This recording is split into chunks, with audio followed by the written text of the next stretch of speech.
What if your business had a 24/7 sales and marketing team without the overhead? Here's why that matters. 78% of leads go with the first responder. The odds of qualifying a lead drop by 80% after 5 minutes. Only 27% of leads are contacted by a sales rep. 63% of companies take longer than an hour to respond to new inquiries, and 50% of sales go to the vendor that responds first. Businesses that use AI for lead response see a 67% increase in conversion rates.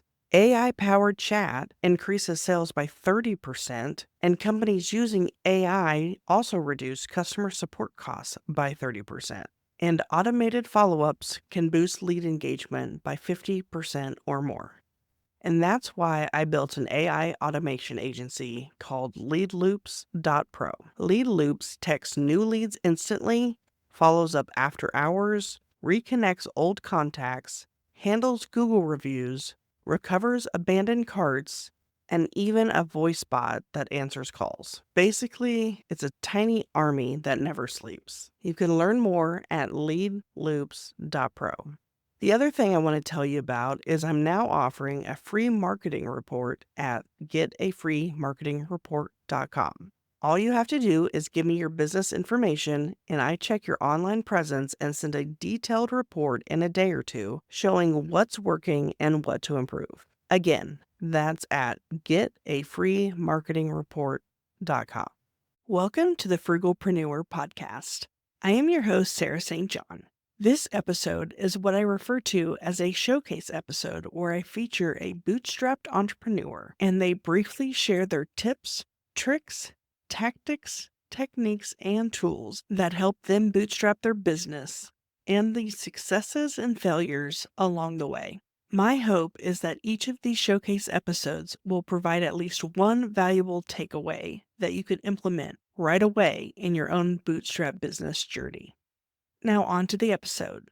So I remember pretty much the exact moment that led me to start, not necessarily starting my business, but what led me to taking it a lot more seriously and wanting to pursue it full time. And this was back in around 2019. So I was 24 years old at the time. I'd been out of college for about 2 years and I had been working for IBM for about 2 years at the time. So I was working for IBM selling data storage. I was on a team of pretty high level salespeople who were selling IBM storage products into some of the biggest companies in the country, right? Like United Health Group, Humana, some of the biggest state and local government organizations were buying from our team. But I remember I had a second line manager. His name was John. And John lived in Minnesota. I was living in Chicago at the time, and a lot of my team was based in Chicago. And so we'd have a lot of happy hours and events and team meetings and all kinds of stuff happening in Chicago. And somehow John was always at these events. He was at every meeting, he was at every happy hour, at every client function. And I remember one day just asking one of my team members, I said, "Hey, how is John always here? He lives in Minnesota, yet we're in Chicago, but he doesn't seem to miss an event. Like, how does he do it?" And what this person said to me, I'll never forget it. It's burned into my brain. And this is kind of what made me decide, like, all right, I've got to do my own thing a lot more seriously. He looked over to me and said, "Corey, you probably see John more often than his own kids do."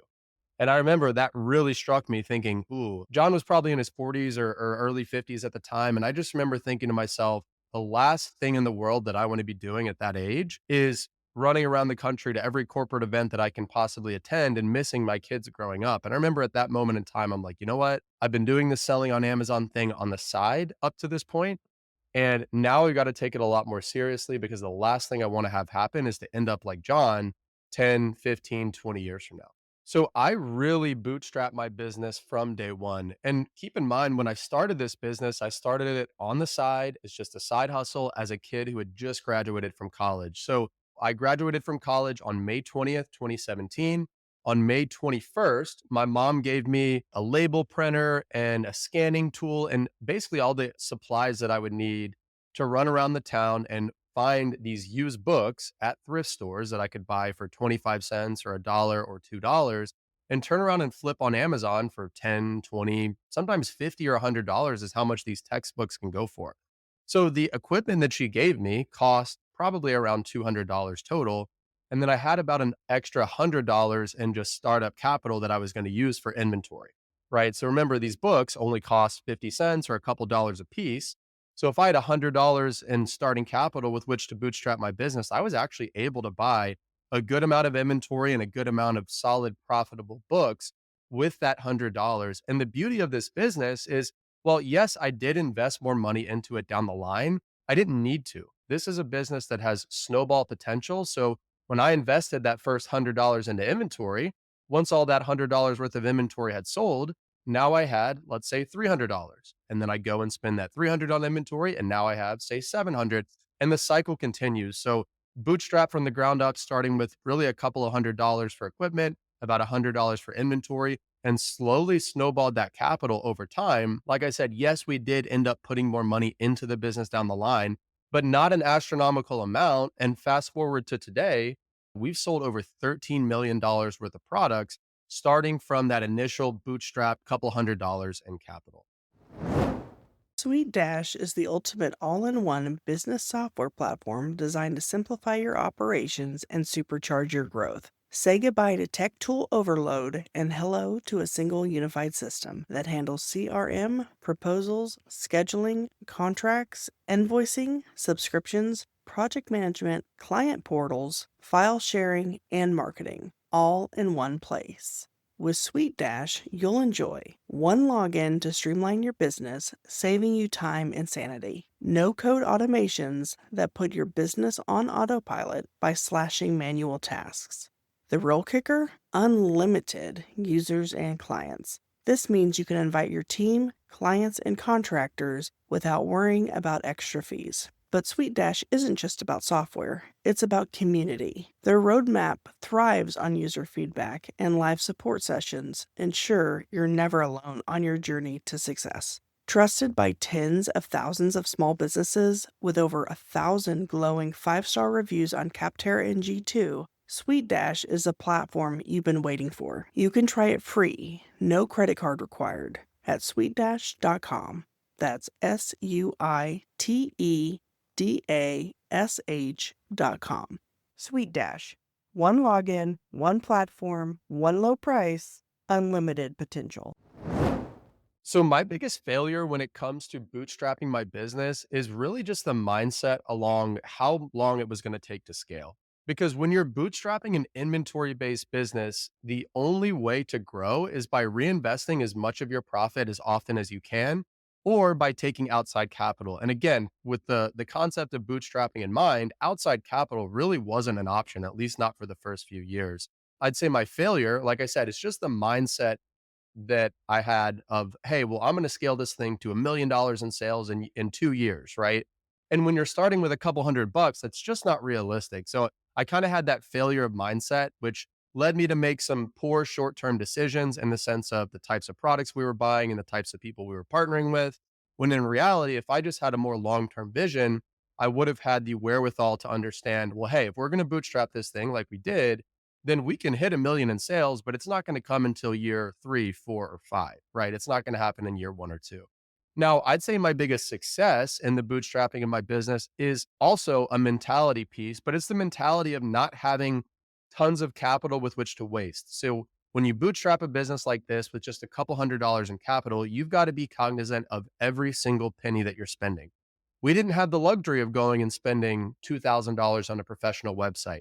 I didn't have the luxury of going and hiring an assistant for 20 hours a week for $1,500 a month. Every single dime has to go to a certain purpose and every single dollar has to have a home.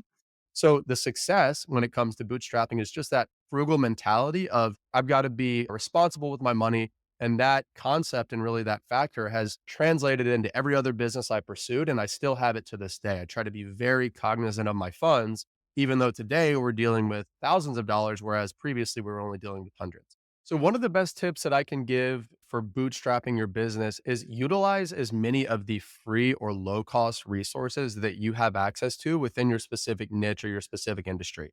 And now this can vary widely depending on the type of business that you're in. But I'll give you a great example from the early stages of my business. So, like I said, I got started selling used books on Amazon, buying them for a quarter or 50 cents or a couple of bucks a piece from these thrift stores.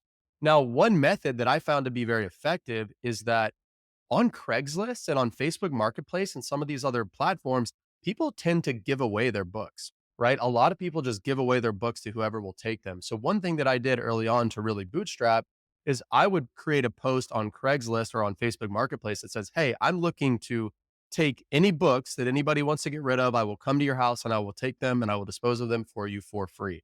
And you'd be shocked how many people took me up on that offer and how many really profitable books that I was able to find completely for free by simply making use of some of the free and low cost tools out there. Now, another tactic that I use to bootstrap my business, and I don't necessarily recommend this to everyone, but depending on you and your own personal risk tolerance and the type of business you're in, it could make sense. And that is to use zero APR credit cards.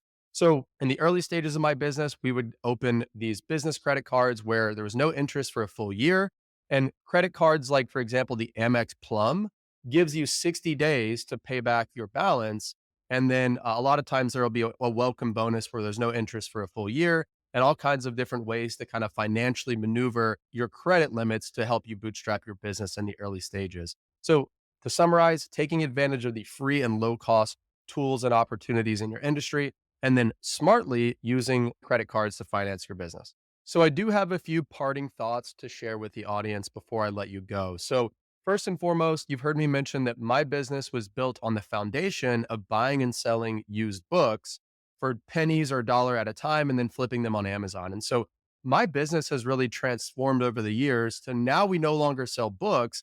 Now we sell everyday brand name products that people like you and me are buying from retail sites like Amazon. So we're buying these products in bulk directly from the manufacturer or sometimes from authorized distributors, and then we're turning around and selling it on Amazon.